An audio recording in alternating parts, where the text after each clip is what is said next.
Hello, and welcome to the MMA Mic Drop Podcast. My name is Jade Bunky, and I am joined by the one and only Milo McGregor, who is not only one of the nation's top up-and-coming amateur surfers, but also an emerging MMA analyst.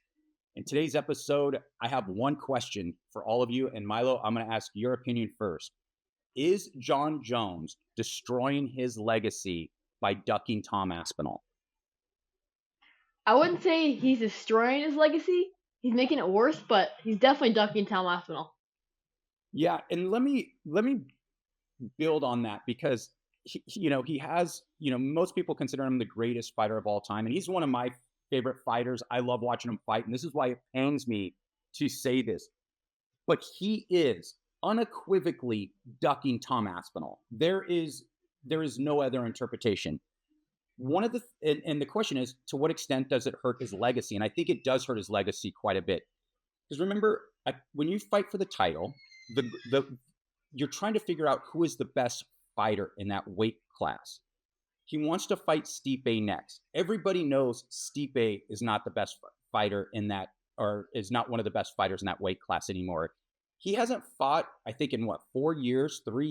He hasn't won in like 4 or 5 years. And even in his last win, he looked terrible.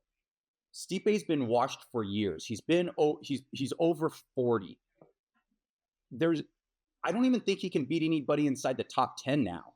And for him to get a title shot, to me, is absolutely insane. And for Jon Jones to accept it, or to pursue it, not only accept it, but to pursue it while holding the belt, is insane. Because you're no longer finding out who's the best. You're just fighting, you think, and this is the irony. I think Jon Jones thinks, hey, if I beat the person who's considered the greatest heavyweight of all time, and I'm the former, everybody knew I was the greatest light heavyweight, this is going to boost my resume overall. I think this makes him look terrible. I think it downgrades his legacy because he's ducking. What are your thoughts on what I'm saying here? The thing is if he goes, what's going to happen? He's going to get knocked out by Aspinall. Is that going to make his legacy worse than just ducking him? It's a good point. But so I guess let's ask the question. Okay, so what if this happens? Okay, what if Stipe beats him? I think his legacy would be permanently tarnished. And what if Tom Aspinall beats him? I don't think it would be tarnished completely, just because he's already, 90% of MMA considers him the GOAT, even like just off what he's done. So beating Stipe, I don't think it'll add that much weight to his resume, or even losing to him, because I don't know, it's age. That's their excuse. Yeah. So you're saying his legacy's already set to a certain extent? Yeah, it is. Yeah, I think. And it is hard for me to, I think actually beating Tom Aspinall would definitely, nobody can deny he's the GOAT then. I feel like. So, yeah. And that's the thing. If he beats Aspinall, he gets the ultimate reward, right? I mean, his stock will go through the roof on a completely different level. If he beats Stipe, it's like you better. I mean, it'll be good. Yeah, he better beat him. Yeah, and if it's close, I think even if it's close, it's going to be a stain on his legacy. Yeah. Because I think, and don't get me wrong, he has the right to fight anybody he wants. He's earned it, but let go of the title, right? This would be the first time that, I think, in history, that the person holding the interim title doesn't fight the person with the title. Like that. I mean, that makes no sense. Yeah. And then the other thing that's alarming, now he's talking about an Alex Pereira fight. That's a cool fight. That's a fight I'd want to see, but why but not instead of Aspinall again? And I think a few fights need to happen before that could happen. Exactly. And this is my point. It's not that he just wants to fight Stipe. Now he's teasing fighting Pereira. What that tells me very clearly, that he is ducking. Yeah. He wants no piece of Tom Aspinall. And I don't blame him, but relinquish the belt. Relinquish the belt or fight the best. And it's pretty crazy, and it's interesting. I don't want to see it. I'm not interested in watching Jon Jones versus Stipe. I can already envision how the fight's gonna go. It's just gonna be a boring fight with like a lot of holding, and Yeah, I think it's gonna be a boring fight. And even if Jon Jones beats him, he's supposed to, so it's not interesting. Yeah. But now the Pereira fight. Now here's the argument that I hear people saying: oh, the Pereira fight's more marketable than the Tom Aspinall fight. No, it's not. They're both equally Yeah. marketable if you're using good marketing acumen. You have a compelling, interesting story for both sides. Yeah. I think both the sales through both would go through the roof, right? I think I I think both of those fights would do better than the Stipe Jon Jones fight. I think a Jon Jones fight would do well nonetheless. But my point is, Jon Jones. I mean, you're a legend.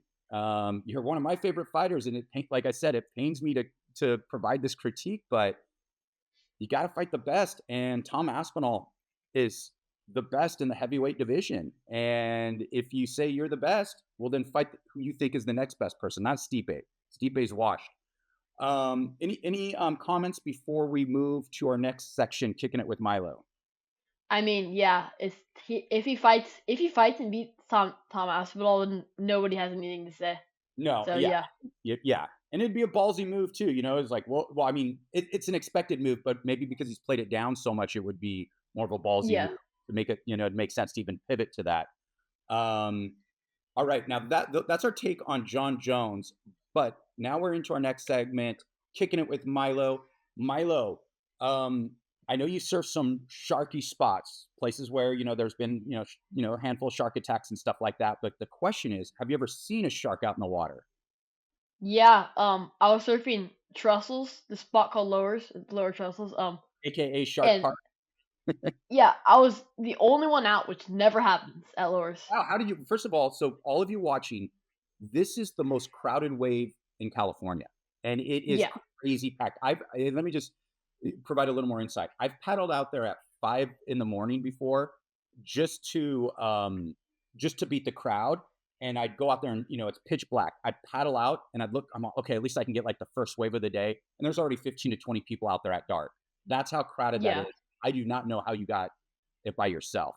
That's I've yeah. never heard of that.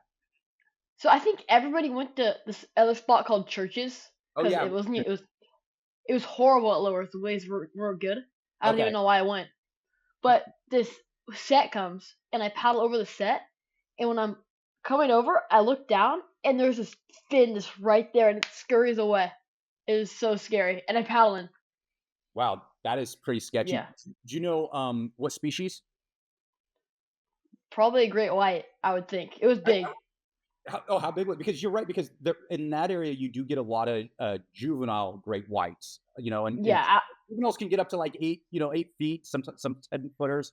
Well, that's moving a little past juvenile, I think 10 foot, but there are some 10-footers in it there. was it was probably 10 foot. I don't know. It was big.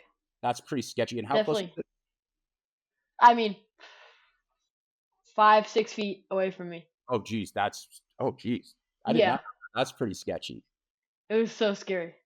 Yeah, I've seen probably about 8 sharks out, like, my entire life, but I've never been well, I mean, I've been concerned enough where maybe 2 times I've paddled back in. The first time I was in San Diego, I was at, surfing blacks, and, what kind of sharks are out there. Those are leopard sharks, and I actually paddled over to take a look, and you can identify them quite easily. I've seen a couple others out. I remember I was surfing this hurricane swell out in Florida, and it was Hurricane Bill. I can't remember what year it was. I think maybe 2007, 2008. I just went up. I was in the Central Coast in Florida, and this place was Sebastian Inlet. So it was super packed.